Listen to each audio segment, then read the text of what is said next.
The village of Tassili clung to the edge of the Atlas foothills, like a cluster of sun-baked mud wasps' nests. It was a place defined by two great powers: the crushing, boundless heat of the coastal desert that stretched east, and the green, impenetrable humidity of Al-Ghaba, the great forest, which held the mountains to the west. Tassili was not a place tourists knew. Its isolation was its shield and its burden. Its people, who traced their ancestry back to the ancient Berber tribes, survived by the sweat of their brows, herding goats and sheep on the brittle coastal plains, and keeping a wary distance from the dense, dark woods. Maita Mali, a girl of 12 summers, whose eyes were the deep, liquid brown of the mountain spring water, and whose hands, already calloused from helping her father with the herds, possessed a gentleness that the harsh land usually stripped away. Her family home sat closest to the boundary of Al-Ghaba, a proximity that gave Maita a unique, uneasy relationship with the wilderness. In Tassili, life was a cycle of sun and dust, punctuated by the soothing rhythm of the ocean's distant murmur.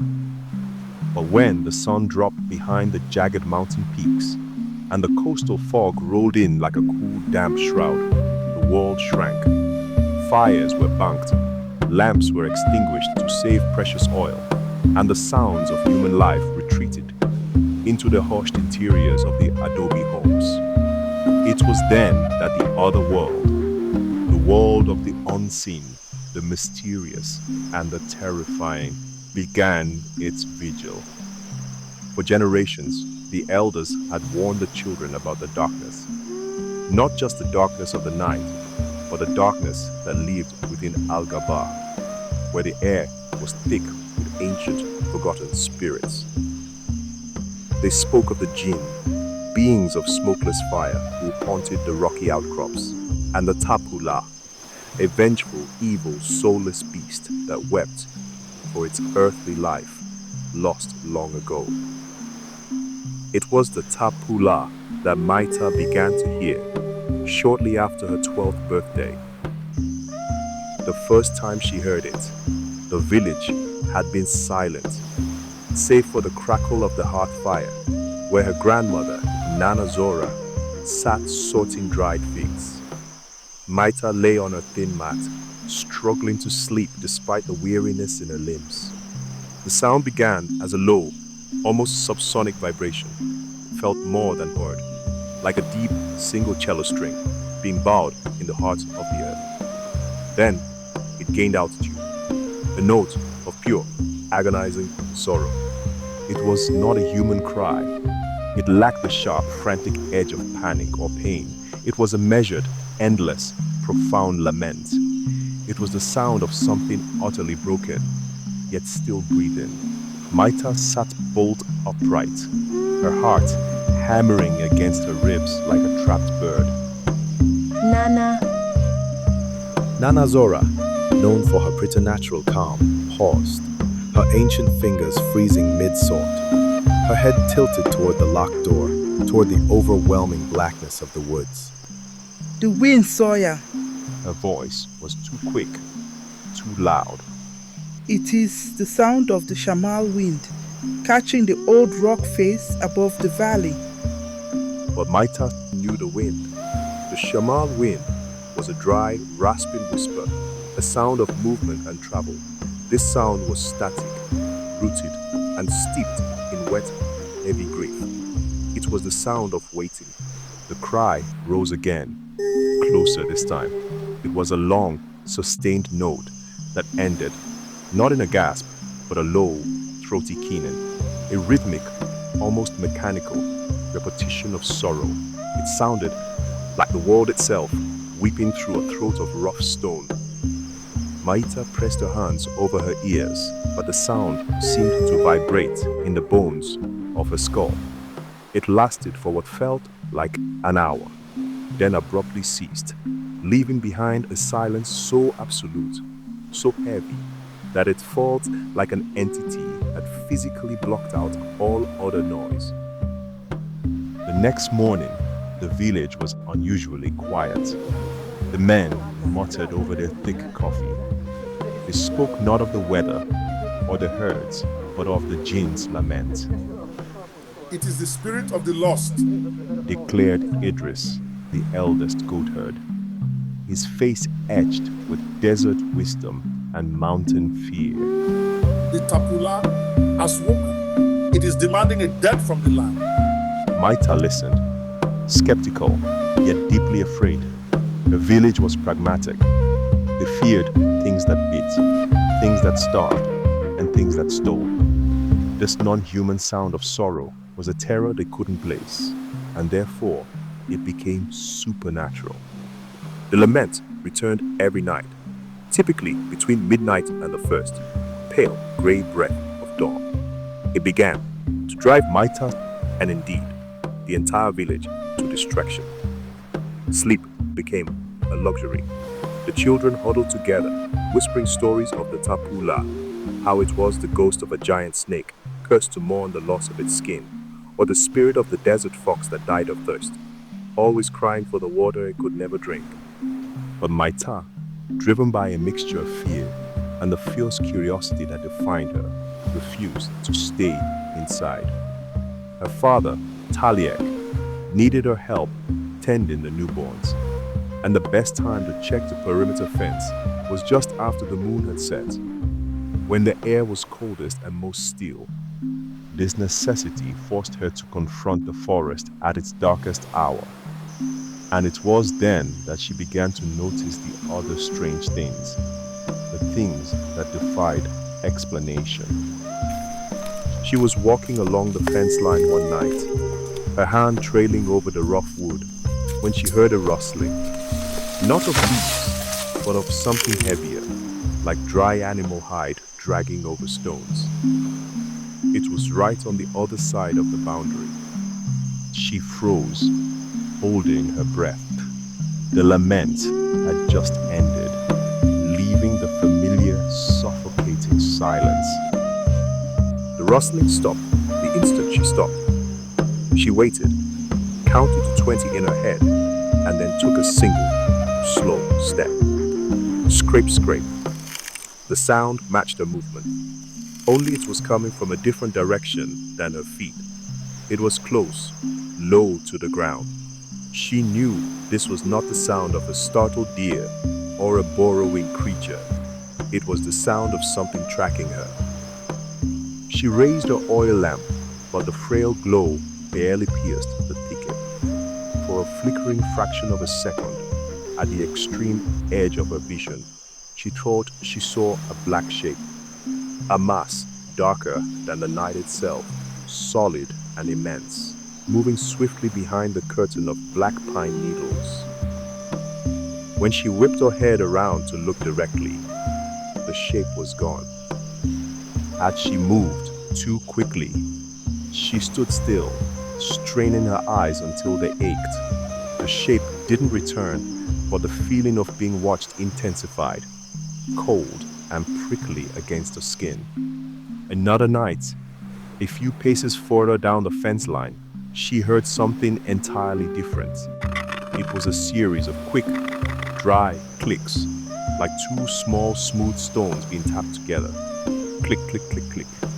It was irregular, almost impatient, and seemed to emanate from the ground itself, right beneath a large, thorny juju bush. She edged closer, convinced it was a serpent, though the clicks were too deliberate for a rattle. As she knelt, ready to sprint back to the village, the clicks stopped. She held her breath, waiting for the familiar silence. But this time, the silence was violated by a new sound. A deep, rhythmic, guttural sigh, like a giant man settling into a sleep that would never quite come. It sounded heavy, full of physical exhaustion. And then, the sigh transitioned into a low, vibrant purr. It was unlike the purr of a house cat. This sound resonated in her chest cavity, It was a frequency so low it felt like a mild tremor in the earth beneath her knees. A constant rolling wave of sound that seemed to be actively absorbing all other noise. It was a sound of immense, contained power, and it lasted for several unsettling minutes before cutting off, leaving her trembling. Maita told Nana Zora about the purring. Nana Zora's eyes grew wide. The Tapula do not purr, child. The jinn do not sigh. But she offered no alternative explanation, only advised Maita to carry an iron knife, for iron was said to repel the creatures of the night. The strangest sight, however, happened during a night when the crescent moon offered a sliver of silvery illumination. Maita saw 2 points of light beneath the massive gnarled roots of a cork oak tree.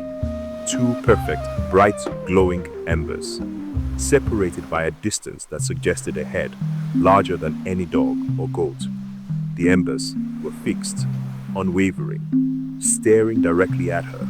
They were not reflective like the eyes of a nocturnal creature caught in the lamplight. They were self-luminous. She stared back, paralyzed, her mind screaming, "Jinn, Jinn, Jinn." The Tapula was rumored to have eyes of fire, capable of burning the soul out of a person. She raised her lamp, intending to blind the creature and make her escape.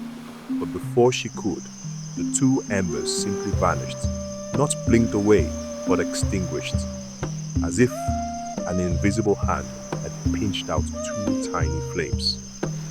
Maita fled that night, stumbling back toward the faint light of her hearth, convinced she had stared into the void. The nightly terrors began to wear on Maita. She was tired and irritable, and her fear began to morph into a desperate need to know. She reasoned that if the Tapula was haunting the physical world, it must leave a physical trace. During the day, she became a tracker. She walked the perimeter of the great forest, looking for signs of the night's activity. The other children laughed at her, thinking she was obsessed with catching a jinn. The land around the Mohamba house, Maita's neighbor, was mostly dry, rocky soil, but near the boundary fence, the ground was softer, shaded by the thick canopy, and here, Maita began to find anomalies. One morning, near the jujube bush, where she had heard the purring, she found a series of massive paw prints. They were the size of her father's outstretched hand, but rounder, softer edged, and with the distinct impression of claws that had been retracted. The villagers often saw the prints of hyenas or jackals, but these were different. Too heavy, too broad, and too powerful. She showed the prints to Idris. He shrugged, his eyes narrowed with superstition. It is the print of the ghoul, Maita. It walks like an animal, but it is only earth and darkness. A few days later, she found a line of broken branches, not snapped by wind or age, but systematically crushed, running parallel to the fence line for 20 paces. The breakage was powerful and low to the ground, suggesting something immense had burrowed through the undergrowth, not stepped over it. But the most compelling clue was the smell. Along the edge of the forest, near the cork oak where she had seen the burning eyes, there was a persistent, musky, oily odor, the smell of raw, untamed wilderness. It was not pleasant, but it was intensely, powerfully animal. It smelled of deep caves and fresh blood with hot sun on fur. This smell, more than the prints or the broken branches, began to chip away at a Tapula theory. Spirits smelled of smoke or flowers or nothing at all. This smelled of life. Maita sat with Nana Zora that afternoon, the iron knife resting lightly in her lap. Nana. Maita asked, her voice low. You said the spirits do not pour. You said they do not smell of the heart. What animal is strong enough to snap the thick limb of an atlas cedar but quiet enough to vanish when the moon is full? Nana Zora fixed her with a gaze that seemed to hold all the secrets of the mountains. There are things we do not speak of, Sawyer. Things that have always lived in Algaba. Things that demand silence and things that demand respect.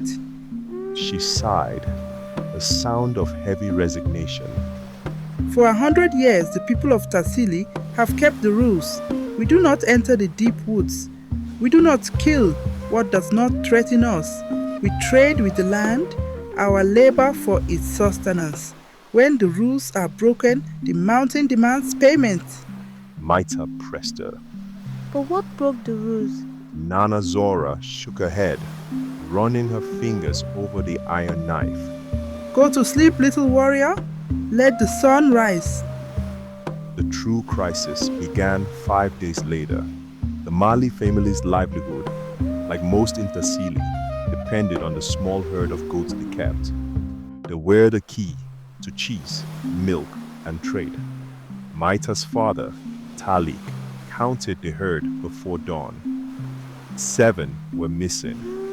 Not stolen by men, goats, stolen by men, left signs of struggle and the scent of human fear. These 7 had simply vanished. There were no tracks of human boots, only the familiar, massive paw prints near the broken fence latch. A desperate alarm went up. The men of the village, armed with their best hunting rifles and sturdy axes, prepared to enter the great forest. Their livelihood, their very survival, was being threatened by an enemy they had only dared to whisper about.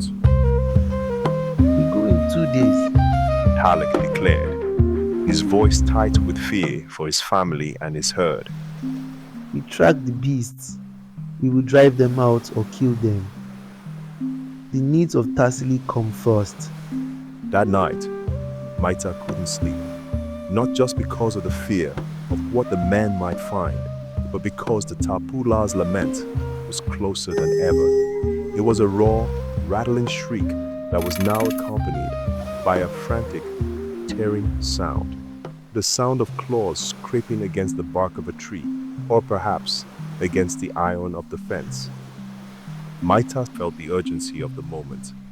She had to know what the men were hunting. She grabbed the iron knife Nana Zora had given her, wrapped herself in a thick woolen shawl, and slipped out into the thick, moonless night. She approached the fence line where the lament was loudest. The crying was no longer sorrowful. It was a furious, desperate rage, a series of frustrated, ragged howls that ended in choked sobs. The purring tremor was there too, a baseline thrum of immense, barely controlled animal power. Maita's heart was a drum, but her curiosity was stronger. She found a weak spot in the fence, a place where a thick root had pushed up the wood. She slipped through, the thorns of the juniper bushes tearing at her shawl. She was in Algaba, where no child of Tassili dared to go. The dark was overwhelming. She used the sound of the Tapula as a guide, moving slowly, placing her feet carefully on the bed of pine needles and damp earth. She kept the iron knife clutched so tightly her knuckles ached. The scent of a wild animal, blood, musk, and heat was overpowering here. It coated her tongue and burned her nostrils. She moved around a dense curtain of black pine, and then she saw it. It wasn't a spirit. It wasn't a ghost of smoke or fire. It was a lioness, massive and lean, the coat the color of dried earth and midnight shadow. The animal was pacing in a tight, frantic circle. She was immense, the largest cat Maita had ever imagined. Yet she was thin, almost gaunt, with her ribs visible beneath the rippling skin. Her head was low, her breathing shallow and rasping. The lament, the sound of pure, endless grief, came from her throat. It was the sound of a lioness calling out for something she knew would never answer. Maita sank down behind a thick granite boulder, terrified but rooted by a sudden, profound understanding. This was the Tapula, not a spirit, but a force of nature, driven to the edge of the village, not by malice, but by the relentless hunger of sorrow. The lioness stopped pacing in front of a small, nondescript patch of earth between tree roots. The ground was darker here, recently toned. The lioness lowered her massive head and gently nudged the dirt with her nose.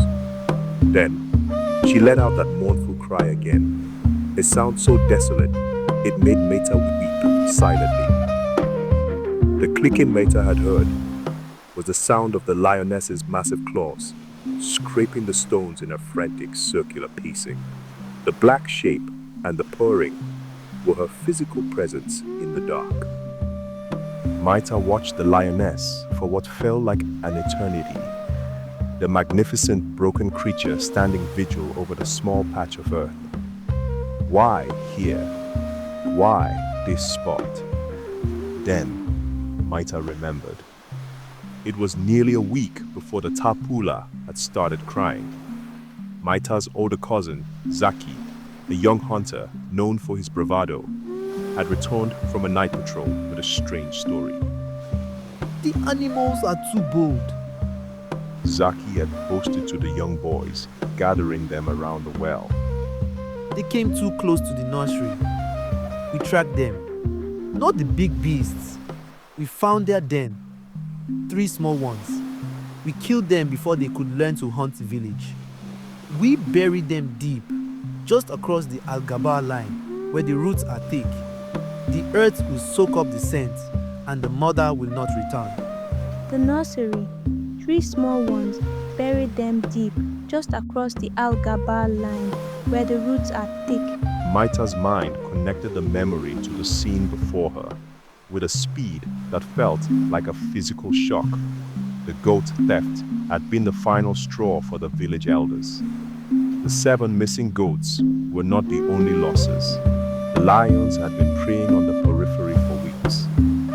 The village men, desperate and pragmatic, had decided the only way to safeguard their livelihood was to eliminate the source of the future threats.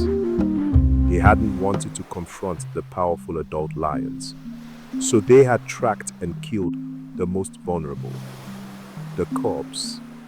They had done it in secret, burying the small, limp bodies to hide the sense of the crime, hoping the mother would move on. The small, recently disturbed patch of earth where the lioness wept was not a spiritual marker. It was a grave. The Tapukla was not a ghost. It was a lioness, agonizing over the loss of her children.